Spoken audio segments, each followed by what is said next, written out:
So if you spent any time online lately, I mean, you've definitely seen them Oh, yeah. The ads for health supplements, they're everywhere. everywhere. And we've been tracking one in particular. It's called Glucocyn.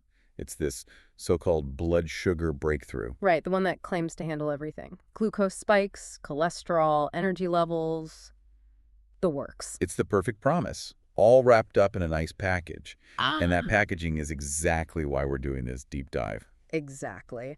Our mission today is to look right past that marketing gloss and really analyze the patterns that can tell you if a product is, well, high risk. Okay, so let's start with the promise itself. What is Glucocyn supposed to be? They describe it as a plant-powered formula for metabolic support. Which means maintaining healthy blood sugar, supporting cardiovascular health. They list a few key ingredients. They do. Berberine, bitter melon, cinnamon extract, and white mulberry leaf.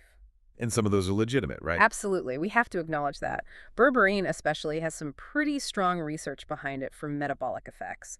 That part isn't just made up. So if they list ingredients like berberine that are actually studied, why isn't that enough? Because that brings us right to the first and maybe the biggest red flag: transparency. What do you mean? Well, they tell you what's in it, but they are not at all clear about how much is in it. The specific doses are missing. So you don't know if you're getting an effective amount or just, you know, a tiny sprinkle for the label. Precisely. And that lack of detail, that lack of commitment to the actual science versus the marketing claim, it speaks volumes. And speaking of marketing, they lean so heavily on these phrases to build trust. Things like FDA-registered facility, Oh, that's the classic. and also that their ingredients are scientifically studied. Let's just park on the FDA registered claim for a second because this is so important for you to understand. You hear FDA and you instinctively think, Oh, it's approved. Or at least that the FDA has vetted it somehow to yeah, feel like a stamp of quality. it feels like one, but it's not even close. So what is it then?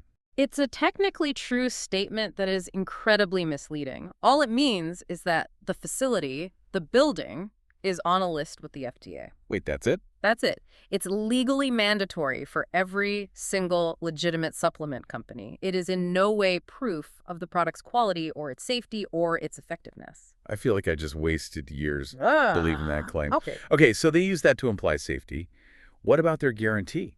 They promise a 60-day money-back guarantee. It sounds generous, doesn't it? But when you connect this to the bigger transparency picture, you find a pattern.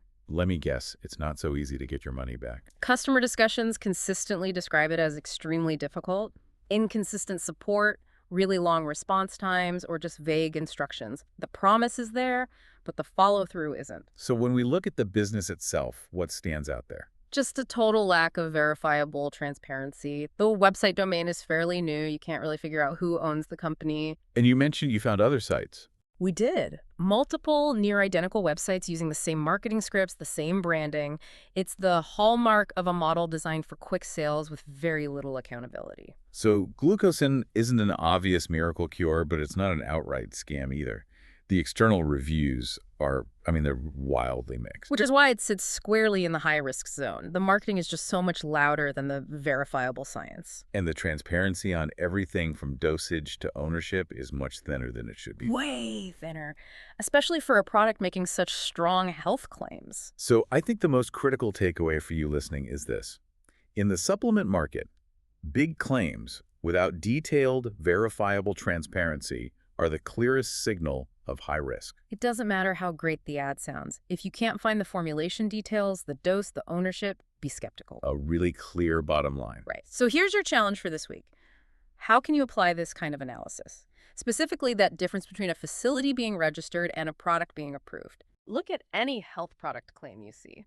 What other technically true statements are being used to mask a lack of real evidence? Start questioning those subtle details.